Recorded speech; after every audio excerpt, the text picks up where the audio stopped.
All right, so we're going to dive into a real historical mystery here. It all starts with this single piece of paper from way back in the 12th century. But this isn't just any old document. It's something so powerful, it's still shaping major family decisions even today.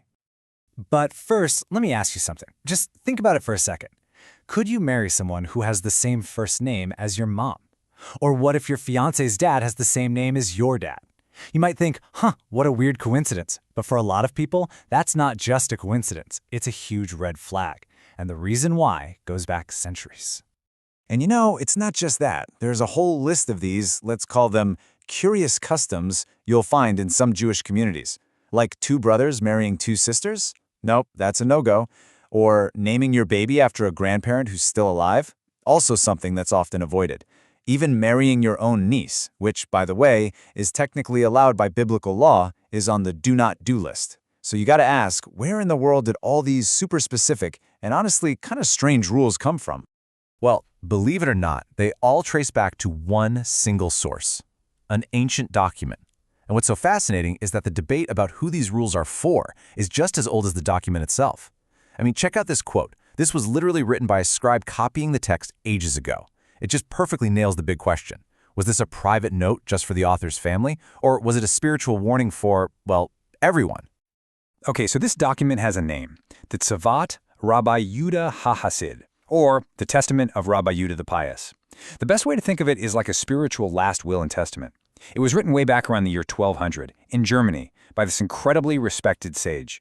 And it's just packed with instructions, dozens of them, covering everything from really mystical stuff to super practical everyday things. And these words, man, they've been echoing for over 800 years.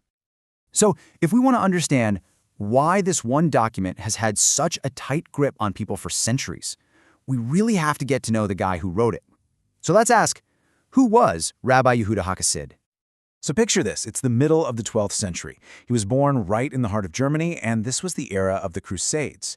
I mean, it was a time of incredible religious intensity for sure, but also a terrifying time of violent persecution for Jewish communities. And that world, that mix of spiritual highs and very real life-or-death threats, that's what shaped him. It was everything. Okay, so here's something really important to get straight.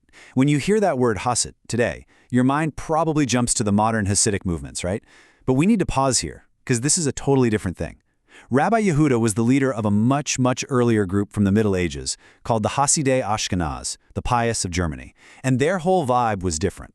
It was all about intense personal piety, deep mysticism, and living a pretty stripped-down ascetic life. It's a world away from the joyful, community-centered Hasidism that popped up like 500 years later. And the stories about him? Wow. They really show you the kind of spiritual power people thought he had. Legends were passed down for generations about him and his family, saying they had this deep, mystical knowledge. They said his father could literally perform miracles, and that Rabbi Yehuda himself, well, he was said to know what is above and what is below.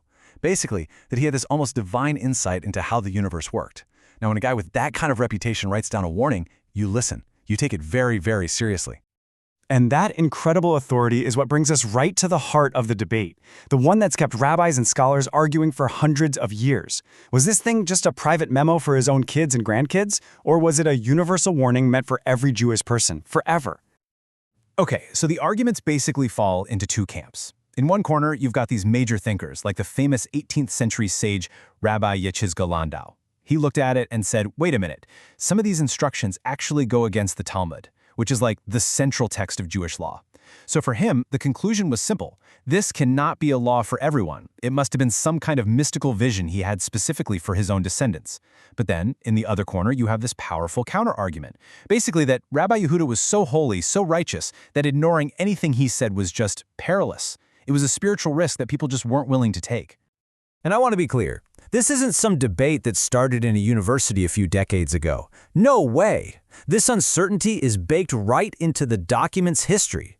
I mean, you can find old manuscripts where the scribes, the guys copying it out by hand centuries ago, are already writing little notes in the margins, basically saying, hey, are these rules for us or just for his family? The doubt has always been there. So, okay, that's the theory.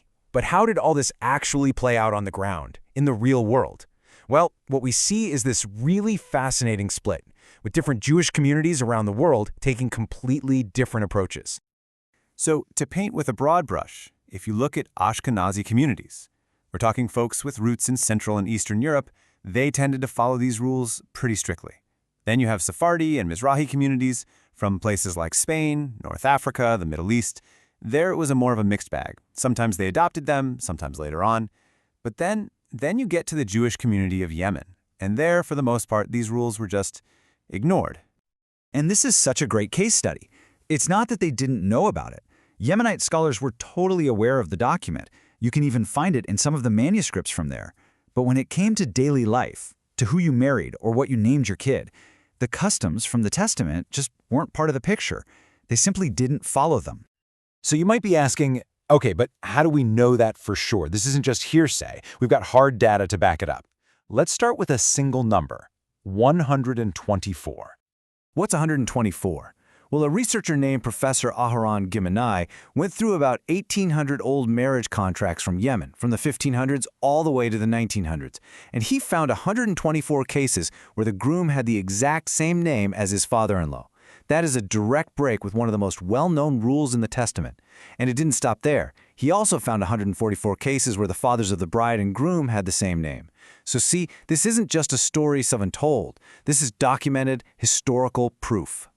And modern-day Yemenite rabbinic leaders totally back this up. A leading scholar today, Rabbi Itzhak Ratzabi, he doesn't mince words. He says that in Yemen, the Testament just wasn't widely known, and people didn't hold back from these things. At all. End of story. So why? Why the big difference? Look, there are probably some deep theological reasons, but one of the most convincing answers is just practical. Think about it. The Yemenite Jewish community was relatively small and pretty isolated. That meant they had a much smaller pool of common names to work with. You had tons of people named Shalom or Yosef or Said. If you actually tried to follow these rules about not having the same names in the family, finding someone to marry would have been next to impossible. So, okay, we have a medieval sage, a mystical text, and a debate that's been going on for centuries. But what does any of this have to do with life today? Well, it turns out that this 800-year-old echo is actually a lot louder than you might think. Believe it or not, for many families, particularly in the Ashkenazi world, these rules are still a thing. They come up when a couple gets engaged, and that old debate is still going on right at the dinner table, honoring this ancient tradition versus, modern-day reality. People even come up with these clever workarounds, like adding a middle name to a legal document just to avoid the problem. It is just an incredible example of how one person's spiritual warning can ripple through time for 800 years and still have a say in one of the most personal decisions a family can make. And that just leaves us with this one big, fascinating question, doesn't it? How can a mystical warning written down during the Crusades by a man people believed could see into the heavens still be a topic of conversation when a family is talking about marriage in the 21st century? It's just a wild and powerful reminder of how long and sometimes how strange the reach of history can be.